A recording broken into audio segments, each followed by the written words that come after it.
Hi friends, आज हम लोग बात करेंगे जो नया बजट आया था 23 जुलाई 2024 में। कैपिटल गेन में चेंजेस हुआ है, रेट में चेंजेस हुआ था, उसी का ऊपर हम लोग बात करेंगे। उसमें रेट में अभी कटअप हुआ है। जो रेट आपको पता है कि बजट में ये चेंजेस आया है कि लॉन्ग टर्म जो कैपिटल गेन है उसका रेट जो है पहले 112 का जो है पहले था, बिफोर क्या था बजट से पहले 20% था। बजट के बाद कर दिया गया 12.5%। ठीक है, इसमें और एक चेंजेस हुआ है कि ये अच्छा चीज़ है कि इसमें जो नया रिज्यूम आया था कैपिटल गेन के लिए, जो नया रिज्यूम 12.5% था, इसमें आपको मिलता नहीं था क्या, ये विदाउट इंडेक्स का बेनिफिट इसमें नहीं मिलता था लॉन्ग टर्म कैपिटल गेन के समय। यानी लॉन्ग टर्म कैपिटल एसेट जब आप ट्रांसफर करते थे उसमें आपको इंडेक्स का बेनिफिट नहीं मिलता था, जो न्यू कैपिटल गेन का जो रिज्यूम है उसी हिसाब से है। ओल्ड में ये जो 20% लगता था इसमें आपको इंडेक्स का बेनिफिट मिलता था, राइट। अभी इसमें एक चेंजेस आया है, आप देख सकते स्क्रीन का ऊपर निर्मला सीतारामन का जो ऑफिशियल ट्वीट है इसमें आया है। क्या चेंजेस आया है मैं अभी बता रहा हूँ, ध्यान से। बहुत ही इम्पोर्टेंट चीज़ है, इसको आपको ध्यान से ये करेंगे। मैं पहले इसको हटा देता हूँ। क्या आया है चेंजेस, इसमें ध्यान दीजिए। चेंजेस आया है जो 112 में जो लॉन्ग टर्म कैपिटल एसेट था उसको आप ट्रांसफ़र करते थे विदाउट इंडेक्स में। आपको क्या करना था, विदाउट इंडेक्स में 12.5% आपको देना पड़ता था। अभी इसमें क्या अमेंडमेंट किया गया है, करेंटली अमेंडमेंट हुआ है लैंड एंड बिल्डिंग। यहाँ पे ध्यान रखेंगे, ओनली लैंड एंड बिल्डिंग के लिए है।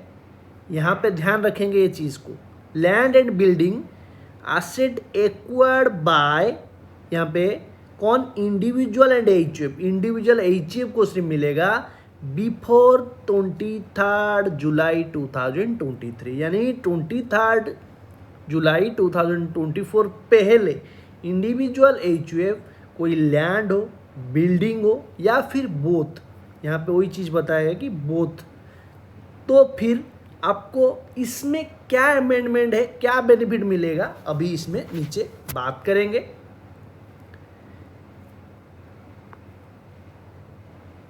इसमें बात करेंगे क्या, in case of transfer of long term capital asset, यानी जो long term capital asset cover होता था 112 में, जो हम लोग अभी विदाउट इंडेक्स में 12.5% जो लगता था, इसमें क्या गया है, क्या अमेंडमेंट किया गया है, बीइंग लैंड एंड बिल्डिंग और बोथ बाय एन इंडिविजुअल और एचयूएफ। यहाँ से ध्यान रखेंगे सिर्फ इंडिविजुअल एचयूएफ को यहाँ पे बेनिफिट मिल रहा है, ये चीज़ को ध्यान रखेंगे। और लैंड एंड बिल्डिंग और बोथ, ये चीज़ जहाँ लैंड और बिल्डिंग को लिए मिलता है लॉन्ग टर्म कैपिटल गेन का, ठीक है, यहाँ पे ध्यान रखेंगे। उसके बाद आपको लिखा है व्हिच इज एक्वायर्ड बिफोर 23 जुलाई 2024, यानी जब 2023 जुलाई 2024 से पहले आप एक कुछ परचेज किए थे, एक्वायर्ड किए थे, लैंड हो, बिल्डिंग हो या फिर बोथ, इंडिविजुअल एचयूएफ के लिए क्या होगा इसमें, तो टैक्स पेयर कैन कंप्यूट, अभी टैक्स पेयर का ऊपर ऑप्शनल दे दिया, कंप्यूट कर सकते his tax under new scheme और ओल्ड स्कीम। यानी न्यू स्कीम, यहाँ पे कंफ्यूज मत होइए, न्यू स्कीम का ये कैपिटल गेन के लिए, ओल्ड स्कीम जो है कैपिटल गेन के लिए, जो आपका ओल्ड स्कीम में 20% था विथ इंडेक्स, ये था विदाउट इंडेक्स 12.5%, ये आपका न्यू स्कीम कैपिटल गेन के लिए, ठीक है। ये ओल्ड स्कीम के लिए, ये दोनों में आपको क्या करना पड़ेगा, कंप्यूट करेंगे और पे such tax which is low of the two, यानी न्यू रिजिम और ओल्ड रिजिम दोनों में आप टैक्स कंप्यूट करेंगे। जो बेस्ट होगा आपके लिए, वही जो सबसे लो आएगा वही आपको पेमेंट करना होगा। ये चीज़ आपको ध्यान रखेंगे, ये चीज़ क्लैरिफिकेशन हुआ है, इसमें करेंटली अमेंडमेंट किया गया है, ये चीज़ आपको ध्यान रखेंगे। इसमें आपको देखा है both not only do we have coming up two option but we also say two calculation under both whichever is lower you pay tax that this ensure that no one face additional tax burden due to these changes। इसका कारण इसीलिए कि ये changes के वजह से किसी को प्रॉब्लम ना हो कि वो ज़्यादा टैक्स पे कर दे। इसीलिए क्या करेंगे कि लैंड हो बिल्डिंग हो आपको दो रिजीम में आपको टैक्स निकालना है, यानी ओल्ड कैपिटल गेन का रिजीम और न्यू कैपिटल गेन का रिजीम में दोनों को टैक्स निकालेंगे। निकालने के बाद जितना आपको टैक्स आएगा दोनों का आप देख लीजिए, जिसमें कम आएगा वही टैक्स आप पेमेंट करिए। यहाँ पे आपको ऑप्शन दिया गया है, ये बहुत ज़्यादा इम्पोर्टेंट चीज़ है, इसको आपको ध्यान रखेंगे, बहुत ही इम्पोर्टेंट है। इसमें अमेंडमेंट किया गया लेकिन यहाँ पे ध्यान रखेंगे सिर्फ इंडिविजुअल एंड एचयूएफ को इसका बेनिफिट मिलेगा और आपको दोनों रिज्यूम में टैक्स निकाल लेंगे तो फिर आपके लिए जो बेस्ट होगा वो होगा, ठीक है। लेकिन आपको ये ध्यान रखना पड़ेगा जो प्रॉपर्टी जो है एक्वायर्ड किए हैं बिफोर 23 जुलाई 2024 तो फिर इसमें ये दोनों का ऑप्शन के लिए बेनिफिट मिलेगा। आफ्टर यानी उस बजट के बाद जो लोग परचेज किए अभी करंट पीरियड में तो फिर ये लोग के लिए ओल्ड और न्यू का आपको कंपैरिजन नहीं मिलेगा, सिर्फ आपको न्यू रिजिम में जाना पड़ेगा।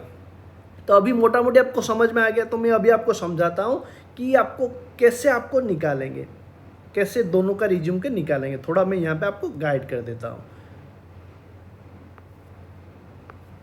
आपको क्या करना है कि दोनों का निकालना है कि ओल्ड कैपिटल गेन का टैक्स रिज्यूम निकालना है, न्यू का भी आपको निकालना है। सिर्फ इंडिविजुअल और एचयूएफ कर सकते हैं जिन लोग का प्रॉपर्टी जो है लॉन्ग टर्म कैपिटल एसेट जो है एक्वायर्ड किए हैं बिफोर 23 जुलाई 2024, राइट। उसके बाद आपको क्या करना है, ओल्ड में क्या होगा कि 20% रेट में आपको टैक्स देना होगा, लेकिन आपको यहाँ पे इंडेक्स का बेनिफिट मिलेगा। यहाँ पे इंडेक्स का बेनिफिट नहीं मिलेगा लेकिन आपको रेट आएगा 12.5%।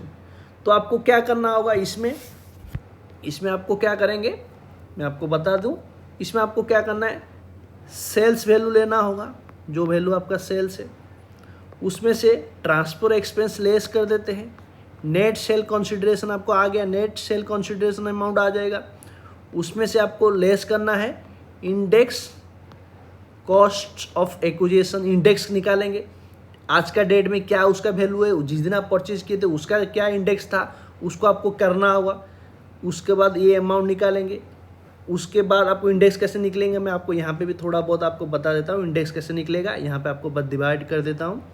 जो वैल्यू है आप जिस वैल्यू में आप परचेज किए थे उस वैल्यू में डिवाइड करेंगे जिस साल में आप परचेज किए थे उस साल का इंडेक्स क्या था, मल्टीप्लाई करेंगे जिस साल में आप सेल किए उस साल का इंडेक्स, सेल का इंडेक्स उस साल का आप निकालेंगे इंडेक्स, मल्टीप्लाई में जो वैल्यू आएगा वो वैल्यू आपको यहाँ पे पुट करना है।